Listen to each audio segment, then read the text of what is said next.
Hey guys, welcome to another episode of the Jedi Knights Watch. I'm Graham. And I'm Rob. Hello, Rob. How are you? I'm doing good. A little hoarse there.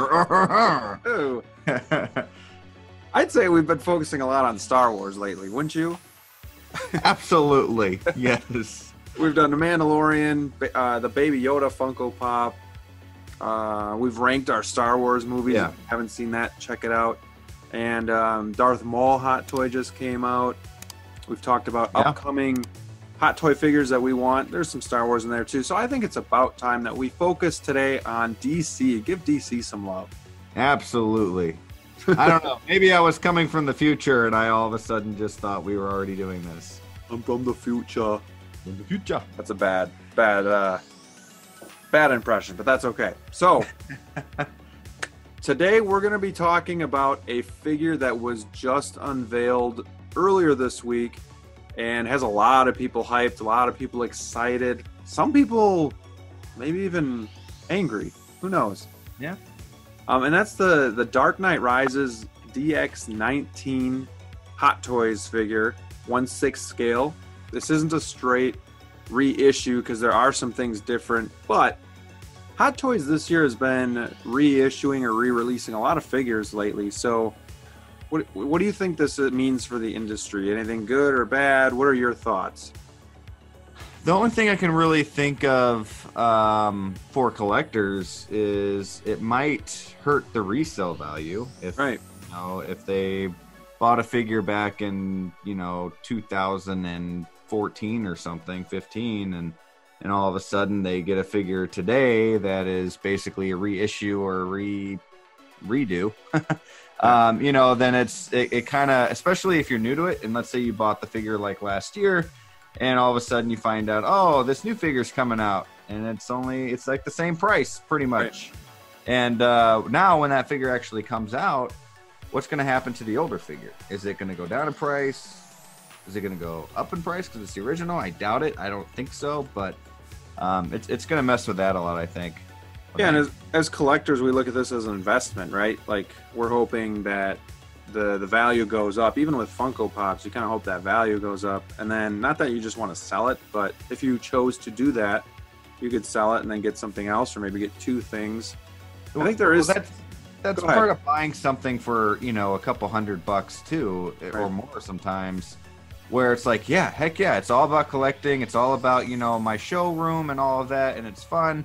But at the same time, if you're spending that much money, you want to know too, like, hey, 5-10 years down the road, if something happens in my life or I get into something else or whatnot, I want to make sure like they're still worth it, like worth money, so.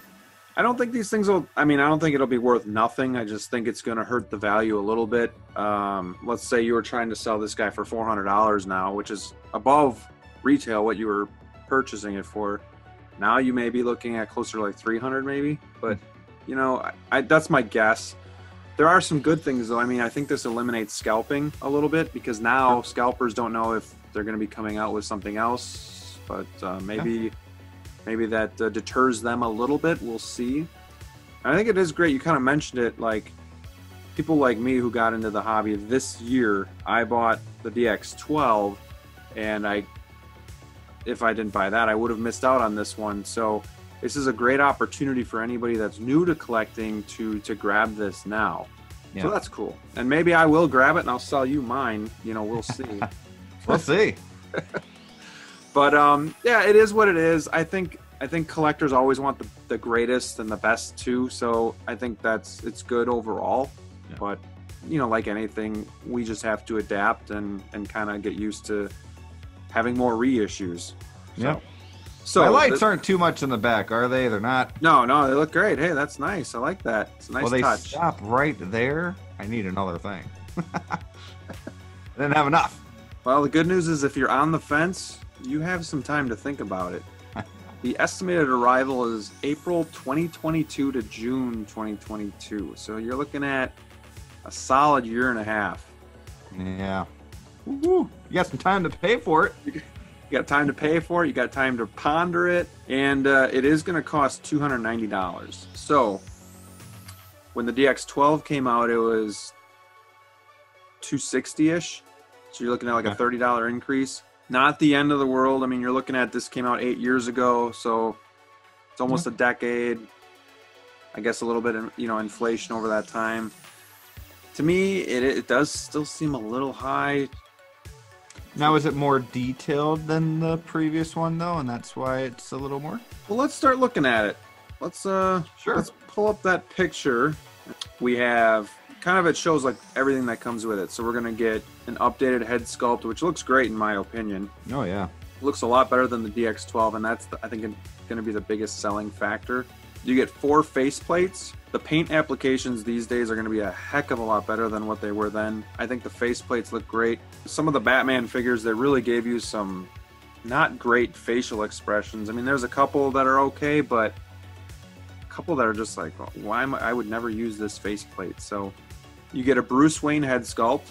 I think the Bruce Wayne head sculpt, it looks solid. Really good. Yeah. I mean, solid. I think the DX12 looks really good too, but I think this paint application makes it look more realistic and gives that skin tone some depth, like it's real. Yeah, absolutely. So he comes with a bunch of fancy gadgets like his EMP rifle that does have an LED light in it. Oh man. Sticky bomb gun, grapple gun, batarangs, mini mines, and that stone-like diorama base. Something to note about this base, you see on the front, it's got the nameplate, and then on the left and right side, it looks like what has like lights, but they're blacked out. Yep. So on the version I have, the lights actually work. This takes batteries, and it's supposed to just light up the figure a little bit with LED lights. But it looks like they're getting away from this, and they black them out, so it's just like the plastic piece, which is kind of, I mean, again, it's not something I use a lot, but just get a different base then instead of reissuing it and then taking the lights out. I don't know, it just seems unnecessary to me. Yeah. Looking at this picture, the head sculpt just, to me, blows the other one out of the water. Yeah. The DX12 is one of my most modified figures. I had to paint around the eyes. The eyes are too big. Doesn't look like Christian Bale. And then these new faceplates look great. A couple of these poses, though, if we just look through the photos, I think Hot Toys wanted you to know, like, this guy has a new body underneath the suit, so he's going to be more, he's going to be better articulated. But some of these poses they chose, like, the one where Batman's like this, he's like, I'm like, well, I see this one like this, he's like, yeah, these are some kind of terrible pictures. Like, I feel like Hot Toys could have done better with these photos. It looks like Catwoman or something, like, yeah, his shoulders are up and whatnot. Yeah. I do wonder if this cape is going to be a better quality and actually be heavier and drape better. I have a custom cape on mine, and it looks a lot better. Like, will the cape just look like this because it's the prototype, or is it actually going to look like this? I guess we'll have to see about that. And then in some of these where he's kind of bending at the thighs, it almost looks like the plates on the costume are like rippling or getting wavy. It'd be expected, but it just kind of distracts me a little bit.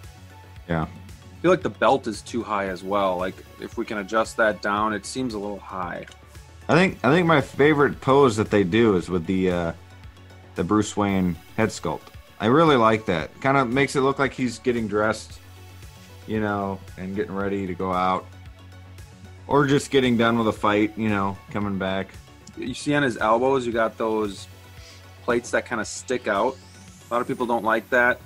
It just sticks out when he's bending. I see. A lot of people wish they would have fixed that. It's the same with the DX12. He's got the same parts. I don't know what it was like in the movie if when he did that you had these parts sticking out. Okay. I don't know. Not a deal breaker for me. I actually didn't even notice it on my figure until I saw these pictures. So yeah. But I'm more of a museum pose guy. I'm not going to do these big dynamic shots. I want a picture of him just kind of standing there and being intimidating. So I don't think that's going to bother me. If you look on his chest plate, you can't really get too close, but I think they did some like carbon fiber detailing, whereas on the DX12 it's more going to be just black. So it looks like they tried to put some more detail into the figure. Overall, I mean, what do you think about it? Do you think it looks like Christian, like in the cowl? Do you think it looks like Christian Bale? I do. I think it looks pretty good, especially in some of these pictures. The way they have the lighting makes it look really kind of like it's like a screenshot from a movie. Now, some of the poses they did, look pretty poor. But when he's just standing there, or there's one where he's holding his like a gun, and he's got like the angry. Yeah, look. that looks bad. Like, the way the lighting is and everything looks really good. I like that face sculpt too. Yeah, the face plate. Like I said, in some of these older versions, there's some pretty bad expressions, and I think they got those right. They look really cool during the movie. I think they did a good job with the belt. I think the gold color that they used, I mean, it kind of like pops out really nicely. But yeah, a little high. But maybe that's how it was in the movie. Right. I don't know. I'd have to watch it again. And you'll be able to adjust it too, so it's not okay. that big of a deal. That's nothing then. All right, so now let's just go to the Batpod quick.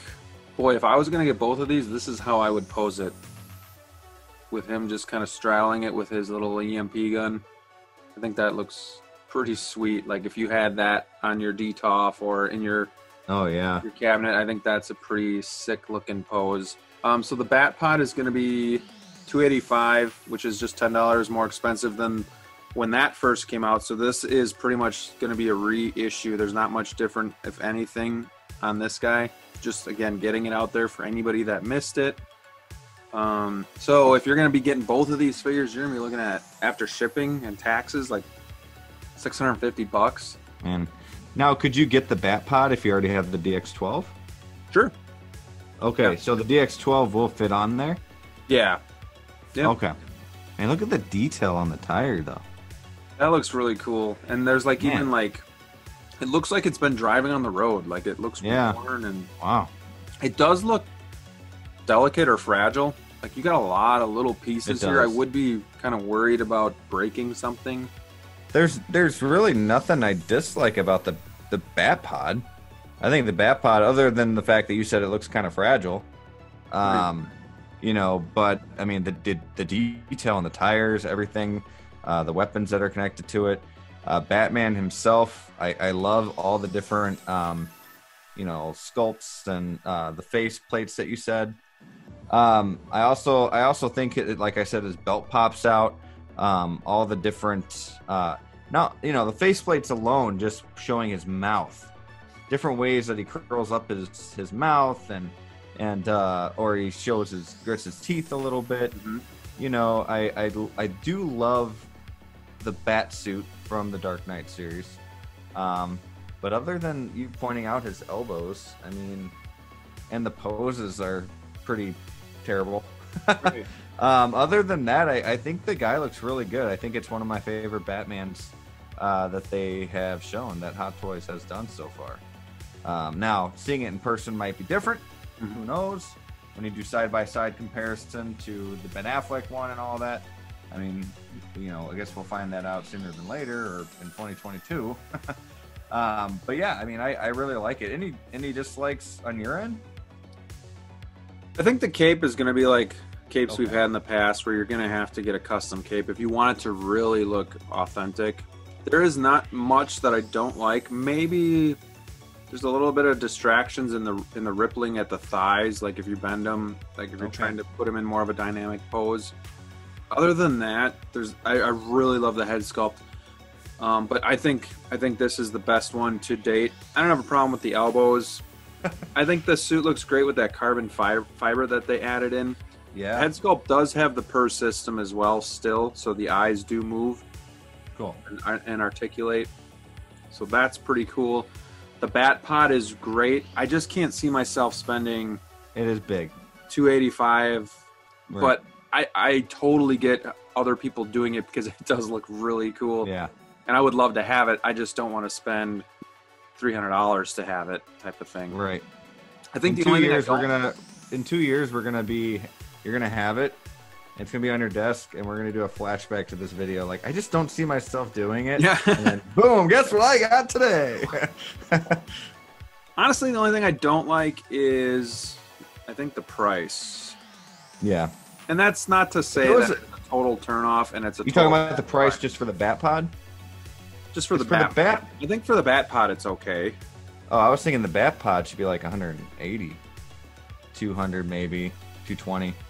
But you know, it is very detailed. It's very awesome. It's big, so I get it. But just for the for a bigger audience, especially people that are getting into Hot Toys and new to the collecting them, they see it and they're like, "What? But why?" You know. People that have been collecting for a while, they're like, "Well, because I have 3 Batmen, and that's why." Right. You know. So. Okay, Rob. So we've talked about the figure. We've talked about what we like, what we dislike. It's mostly a solid figure and the accessory of the Batpod. But would you recommend people buy this or pass on it? I would highly recommend buying this, especially with a pre-order. You basically have a year and a half to figure it out. And even if you want to pay it off faster, you can. As you had told me that there's like percentages that you like 25%, right? Yeah. You can do the payment plans or just pay it off all at once, or wait till it comes to you. Like wait till it's in the warehouse. So and with me not having Batman at all or anything, it might be something I might even be looking into. Which is 2 years, really cool. 2 or a year and a half, you'll have less daycare bills. Yes, I can start collecting more. Right. But yes, I do highly recommend it. What about you, Graham? I highly recommend this, especially if you don't have a Batman figure or like a Christian Bale figure. Yeah, it's definitely going to be the best one. I'm personally still undecided just because I have the DX12 and I do like it. It's a good figure. I have customized it to be kind of more what I want. So do I sell it now and then pre-order the new one and just kind of wait it out? That's an option. I don't think I'd have to put much money down, if any, just sell this one. But do I want to do it? Probably. I haven't pre-ordered it yet, but I'm still kind of on the fence. But I think you definitely should. As it goes to the Batpod, I think that just depends on, like you said, what kind of collector you are and I guess how many funds you have. Because if I had money coming out of my ears, I would buy them both. Yeah. And I think they look great together, and I think the detail is immaculate. I think the paint application. So if you've missed out on any of these Batman figures, hold out, pre-order the new one, because that is going to be the best one, and it's gonna look great in your collection. Well, this was fun. Now we just wait a year and a half. Be excited, folks. Maybe in a year and a half we'll have a review on the figure again, but in our hands. That would be fun. That would be fun. All right, guys. Hey, before we go, do us a favor and smash that like button. It lets us know you like what we're doing, and it really helps Rob and I stay motivated to keep giving you guys new content. And if you are so inclined, maybe subscribe. That might be cool, eh? Yeah. And if you love us, hit that notification bell, and know exactly when our next video is out and be the first one to see it. All right. Well, I am super excited for this new figure to come out. I just got to decide what I want to do. If I want to sell mine, get this one. Maybe I'll just try like selling it to Rob and tell him he can do payment plans. You need to do it, Graham. Go ahead and get it. All right, guys. That bad boy. Until next time, stay safe, and we'll see you soon. See you soon.